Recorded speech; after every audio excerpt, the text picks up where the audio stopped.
Bienvenidos a un nuevo programa de inversiones y negocios.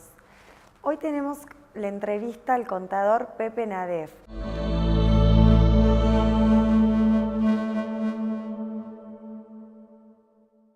Antes de meterte en el tema, Pepe, quiero hablar de Diógenes.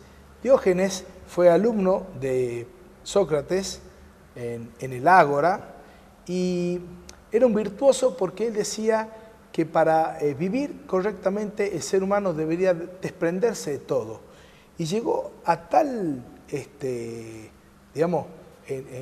a tal reconocimiento esta vida que él tenía de vivir totalmente despojado y un tipo brillante, ¿sí? Que cuando llegó Alejandro Magno, el rey del mundo en ese momento, a Corintio, donde él estaba viviendo, pidió ir a conocerlo.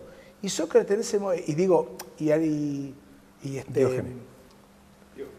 Diógenes en ese momento estaba tomando sol afuera había como un club de competencias que había, después de haber dado un lindo discurso, y se acercó Alejandro Magno, con toda la gente a la vuelta, y estaba acostado Diógenes, y Alejandro Magno se le paró delante y dijo, soy Alejandro Magno, el dueño del mundo.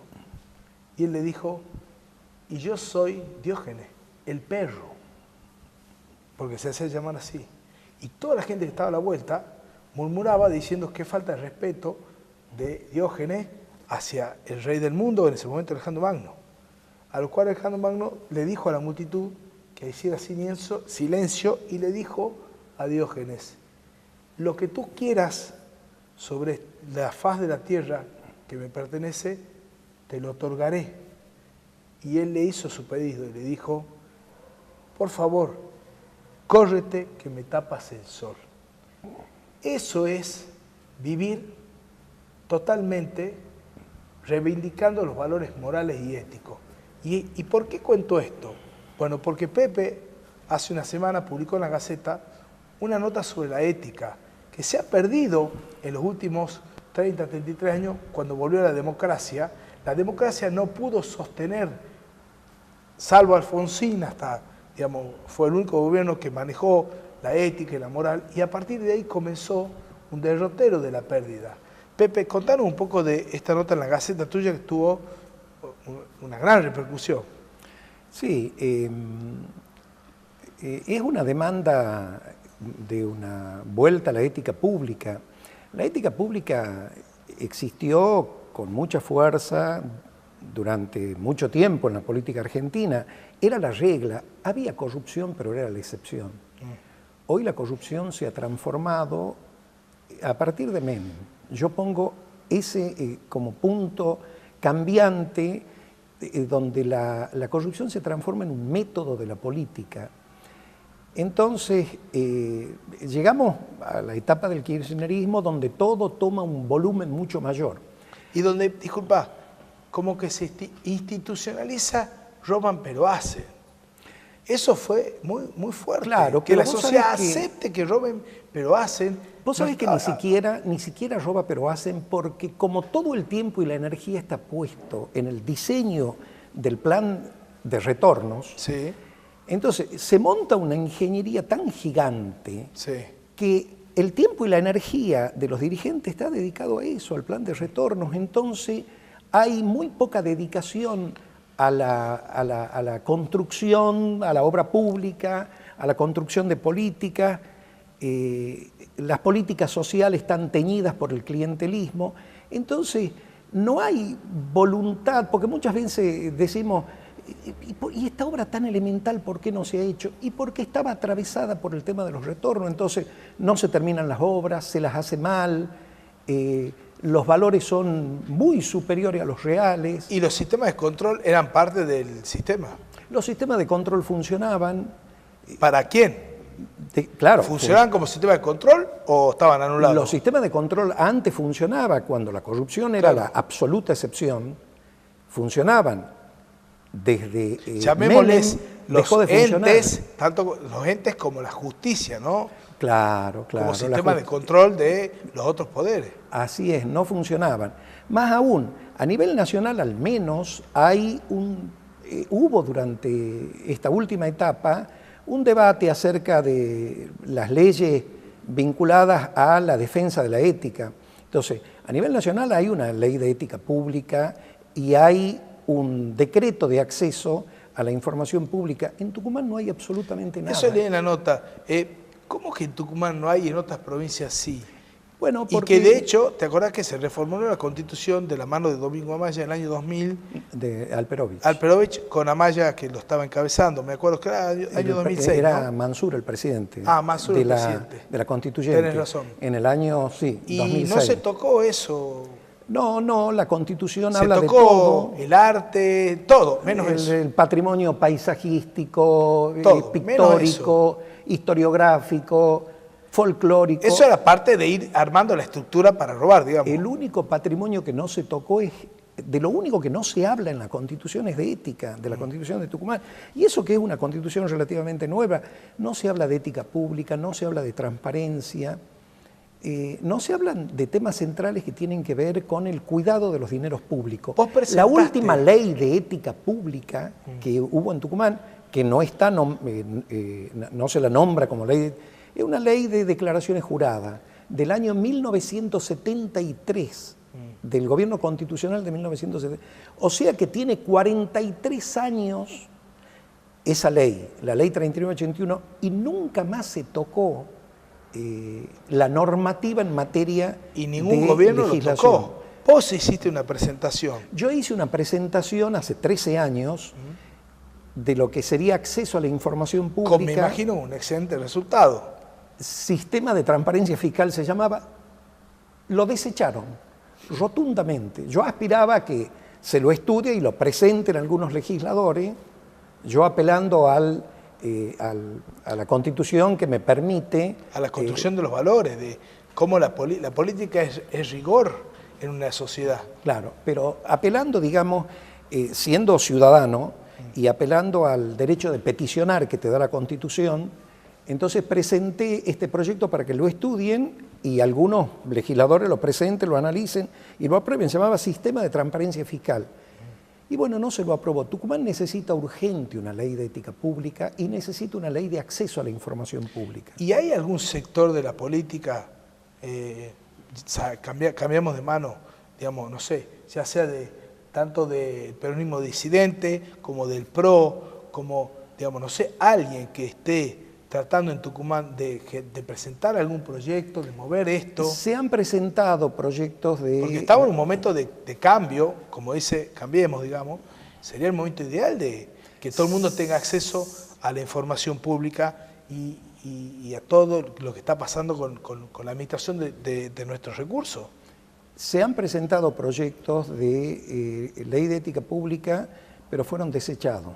En Tucumán también se disolvió la Fiscalía Anticorrupción, sí, que fue creada cuando Ricardo Falú era ministro fiscal, fue creada la Fiscalía Anticorrupción. En el 2002 intentó volteársela, él la creó creo que en el año 2000. En 2002 intentó voltearse, y hubo una movilización popular que fue a la Plaza Independencia y lo impidió.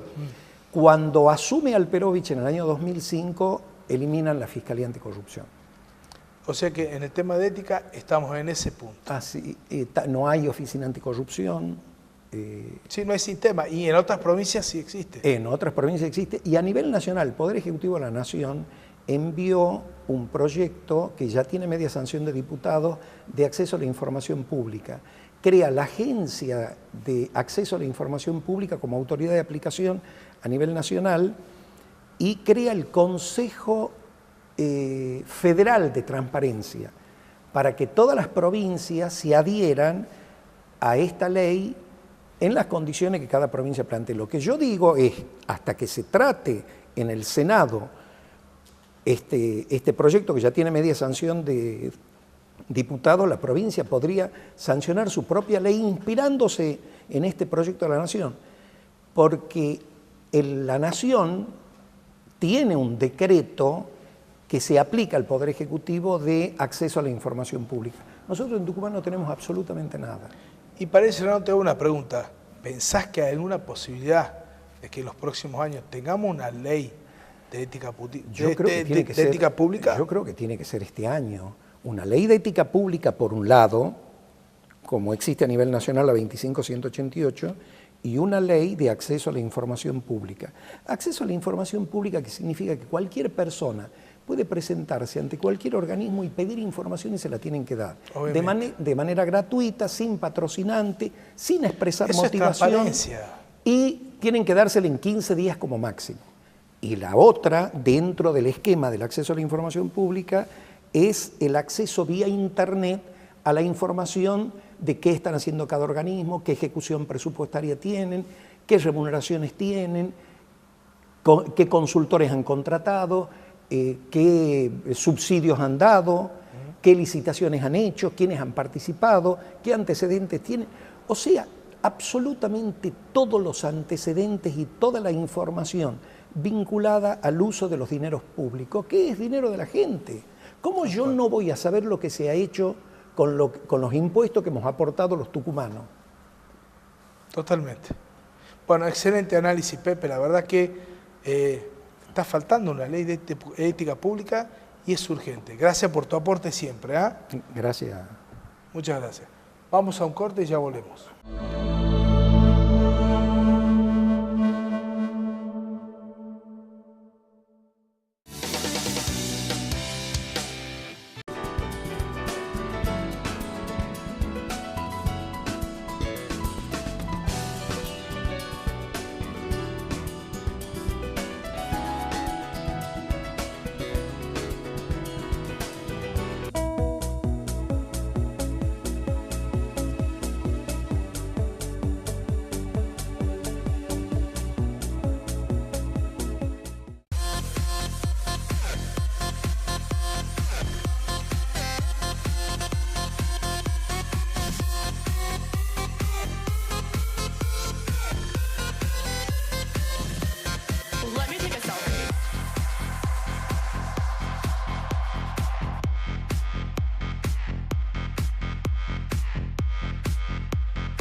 Te invitamos a disfrutar la entrevista con Roberto Rico. No te la pierdas. Bueno, seguimos como siempre en las columnas de Gordon Gekko, que nos atiende desde el Purgatorio, sigue trabajando. Él es un obsesivo de su trabajo y para eso acá tenemos a su representante, a Roberto Rico, especialista en finanzas. Roberto, estuviste hablando con Gordon Gekko, le enviaste, yo no sé cómo se comunican ustedes. Sí, especial. A ver, antes era, obviamente, era por mail, por WhatsApp, hoy me imagino que tendrás algún medium y le mandarás el informe del presupuesto que presentó, que está armando, el brief del presupuesto que está armando el gobierno para el año que viene, donde está hablando de, querían reducir el déficit fiscal de 7 a 3.3, se está hablando que va a ser en 4 y un dólar administrado entre 16,5, qué sé yo. ¿Cómo lo ves vos el tema? Sí, exactamente, como vos bien decías. Y una inflación entre el 15 y el 25, ¿no? Sí, sigue siendo alto obviamente, pero venimos de inflaciones superior al 40%. Juan, es obvio que el desacelerar el índice de inflación va a ser muy difícil, ¿verdad? De una manera brusca. Por eso se va a ir dando, eso sí, de manera más gradual y va a demorar en tener un efecto, digamos, notable en la gente. Va a seguir siendo, vos hablas de una inflación del 25%, sigue siendo elevadísima. Hay países, los países vecinos rondan un promedio en 3, un 3,5, 4% de inflación anual. Bien, pero nosotros tenemos prácticamente, en un mes, tenemos una inflación mayor al 3%, para que veamos, digamos, el desajuste que hubo en la economía. Ni hablar de los países del primer mundo, ¿verdad? Cuando rompen el segundo, pasan 2%, 13%, no saben qué hacer para poder bajarla. Y es verdad, del 7% del déficit, bajarlo al 3, a 4, como quieren ajustarlo, ¿verdad? Lógico. Y hablan de un crecimiento del 3%. ¿Pensás que porque va a ser un año político va a impactar de lleno el tema de las jubilaciones para el tema de la inversión en obra pública? Sí, se va a impactar, porque vos sabés que, yo te voy a decir... O sea, Macri le quiere poner plata a la gente en el bolsillo. Yo te voy a decir, aparte son años electorales, y acuérdate que Macri es un gobierno nuevo, ¿verdad? Necesita afianzarse en el poder, ¿verdad? Con todo el partido y demás. ¿No es un kirchnerismo prolijo? No, no sé. Yo creo que están trabajando de una manera ortodoxa en resolver las cuestiones económicas. Y sin perder el foco de la política. Exacto. Y ¿sabes qué? Lo bueno, lo que estoy notando, que hay un sinceramiento. O sea, se están mostrando realmente lo que está ocurriendo y por eso vienen las correcciones, vienen los, tal vez, prueba y error y nosotros somos testigos de lo que está ocurriendo. Bien vos dijiste, bajar un déficit de 7 al 3, no me parecía una buena medida, vamos a dejarlo un 4, ¿verdad? Algo más. Muy bueno, sí. Sí, algo más probable, digamos. Para que la gente no sufra tanto. Como bien dijiste, un dólar que va a estar pasando los 16 pesos, 16,50. Pero estamos pasando un déficit de casi 280.000 millones a 130.000, 150.000 millones de déficit, digamos. El déficit Estamos bajando fiscal tiene, Juan, hoy por hoy casi dimensiones de 110.000 pesadilla. millones. Exactamente. Sí. Viene La dimensiones de emisión está pesadilla. disminuyendo. Exactamente, pero ya viene de varios gobiernos siendo un gran problema el déficit fiscal. Acuérdate que se dimensionó el Estado de tal manera, ¿verdad?, que para poder subvencionarlo no hubo otra manera que emitir moneda. Y cuál es justamente uno de los factores que impulsa la inflación es la emisión monetaria sin ingreso genuino de divisas que pueden avalar en las reservas, ¿verdad?, la emisión que está en circulación. Por eso yo creo que puede ser posible, ¿verdad?, disminuir un déficit. En 4% vamos a tener que verlo, pero yo creo que sí. Bueno, muchas gracias, Roberto. Te vamos a estar invitando nuevamente al programa. ¿Ah? Vamos a un corte y ya volvemos.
Te invito a disfrutar de la habitual columna de Eduardo Robinson. Como siempre en la columna con Eduardo Robinson. ¿Qué tal, Eduardo? ¿Cómo estás? ¿Cómo estás, Juan? Un gusto, ¿eh? Bueno, para ir contando un poco, Eduardo, se habla de un brief que se está moviendo, que ya Macri lo tiene en su poder, de hecho se publicaron en varios diarios económicos, de un 2017 con un dólar entre 16 y 16,5, un crecimiento de 3%, un déficit que apuntaban a que reducirlo de 7 a 3,3, pero van a cerrar en 4 para, bueno, básicamente un año político, ¿sí? Y bajar el déficit de los 280.000 millones a 160.000, 120.000 es bastante. Pero me sorprendió el dato del 3% de crecimiento. ¿Pensás que tiene que ver con que el gobierno va a alargar una obra pública muy fuerte, ¿sí? Va a poner todo el tema de los juicios de los jubilados para aumentar el bolsillo a la gente por ser un año político? Y esto va a generar que sea un año que pasemos de una caída de 1,5 o 2% a un crecimiento del 3%. Así es. Van a comenzar a funcionar todo, te diría yo... Y ya con una inflación dominada, una porque inflación no es lo mismo poner, claro, subsidiar el déficit fiscal que mandar el dinero de inversión, digamos. No, por supuesto. Yo te digo, a grandes rasgos uno puede coincidir con los parámetros macro que se están proyectando ya para el año que viene. La gente es como que el segundo semestre será mejor o peor, pero la gente está pensando mucho en términos ya del año que viene, ¿no? Sí. Este año como que lo ve un poco jugado en materia de actividad y está poniendo las fichas para 2017, pero comparto respecto de lo que marcás con una batería de medidas que van a empezar a funcionar y van a empezar a tener sus efectos hacia 2017, como por ejemplo, primero va a quedar por supuesto todo lo que tiene que ver con el efecto de blanqueo, más todo lo que tiene que ver con jubilaciones. Eso va a impulsar mucho la demanda y el nivel de actividad va a ir en franca, te digo, recuperación. Ahora, si eso va a estar traccionado por el gasto público o por la inversión, yo te diría que va a ser un mix. Parte de la inversión, sobre todo en el sector agropecuario, porque también la parte agrícola va a ser un motor importante Va a de haber un inversiones. crecimiento casi un 20-30% en granos con en respecto a granos, este año. exactamente. Se hablan de casi 120-130 toneladas, ¿no? Exactamente. Exactamente, 120.000 este año cerró en 100.000 toneladas y ya se habla Sí, de sí, sí. 120.000 toneladas para el 120.000. año que viene. 100 millones, digamos. 120 Exactamente, millones. 120.000 millones de toneladas de producción de granos. Con respecto a este año que van a ser... Por supuesto, si es que el clima acompaña, ¿no es cierto? Exacto, sí. Pero la proyección es más que importante y los precios internacionales, por supuesto, siempre dependiendo de lo que sea el contexto internacional macro, pero estamos en un mundo que es cambiante, que no está creciendo. Exacto. Estamos viendo un mundo que el Brexit bueno, está generando que Angela Merkel, a través de directrices que le mandó al presidente del BCE, digamos, el Banco Central de Europa, haya dado la directriz de sostener la tasa, Exacto. no tocarla, y lo mismo Estados Unidos, y en Europa hablan de este año y hasta el año que viene también se puede extender hasta que se moligere la salida de, a ver, cómo se puede reestructurar la reubicación de Inglaterra dentro de la Comunidad Europea, ¿no? Tal cual. Con un mundo que casi no crece, ¿no? Un mundo que está relativamente estancado en términos de actividad, pero por eso mismo, estar estancado implica que los precios, al menos en el peor escenario, se mantendrían. En el peor escenario se mantendrían los precios internacionales. Y además, el hecho de no tocar las tasas de interés, eso pone a los commodities en un buen punto. Tal cual, tal cual. Así que, por eso digo... Vamos a tener un par de años de commodities en este precio. En este precio, es decir, sin significaciones, o sea, sin variaciones muy significativas, y eso yo creo que para la Argentina es más que importante, y como un poco, obviamente no estamos analizando el clima es un factor fundamental, pero básicamente lo que hay que ver son los precios. En términos generales coincido con que puede haber un rebote importante de la actividad económica el año que viene. Como te digo, parte de lo que va a ser bombeo de gasto público, sí, lo que tiene que ver con inyección de los fondos estos que van a resarcir a jubilados y devolución de IVA, lo que tiene que ver con bombeo de la obra pública, que va a ser mucho más importante que la que hemos visto durante 2016, y algo de inversión que también va a ser mucho más importante, tanto la inversión extranjera directa como lo que tiene que ver con fondos locales, es decir, vamos a ver una dinámica, me parece, distinta en materia de inversión un poco más ágil, ¿no? Pero inclusive ya un segundo año, y si Macri llega a ganar o a estar bien posicionado en la elección el año que viene, vamos a tener un año 2018 con mucha inversión ya a largo plazo, ¿no? Tal cual. Van tal a cual. desembarcar las inversiones, Yo creo que porque sí. va a haber un gobierno un poco más fuerte políticamente. Exactamente, las dudas respecto de gobernabilidad van a estar bastante más aplacadas, y entonces eso por supuesto va a traccionar bastante lo que tiene que ver con la inversión y el contexto en el cual esas inversiones se tienen que hacer. Así que digamos que siempre hay una materia que tiene que ver con cuestiones, llamarle así, de dudas respecto de lo que pueda generar la macro, pero así como está planteado hoy el escenario y las proyecciones sin tener en cuenta cambios significativos, estamos viendo un 2017 mucho más dinámico en materia de inversiones que la que hemos visto en el 2016. Y eso va a ser más que importante para mejorar la productividad de la macroeconomía, ¿no? Entonces, para cerrar, si el blanqueo es exitoso, si la cosecha en el que viene es exitosa, exacto, y la inversión pública arranca con toda la fuerza y Macri queda bien posicionado en las elecciones, exacto, con un poder mucho más sólido, vamos a tener un 2018 muy bueno. Yo creo que sí, yo creo que las proyecciones, como te digo... dependiendo de la política, ¿no? Dependiendo de la política y dependiendo sobre todo porque quedan todavía, acordate que todo lo que es el proceso de reestructuración de precios relativos, todavía queda un margen, ¿no? Se está haciendo algo, de ir ajustando sobre todo tarifas de servicios públicos, porque hay que dar señales mucho más claras, sobre todo en materia de infraestructura. Si esas señales todavía no se dan, no son claras, si bien uno tiene una cuota de optimismo, puede haber un techo en lo relacionado con la infraestructura, si es que no se hacen las correcciones, que se siguen implementando las correcciones en los precios relativos, ¿no? Bueno, como siempre, excelente tu análisis. Te agradezco mucho la invitación y será hasta la próxima. Hasta la próxima. Gracias. Vamos a un corte y ya volvemos.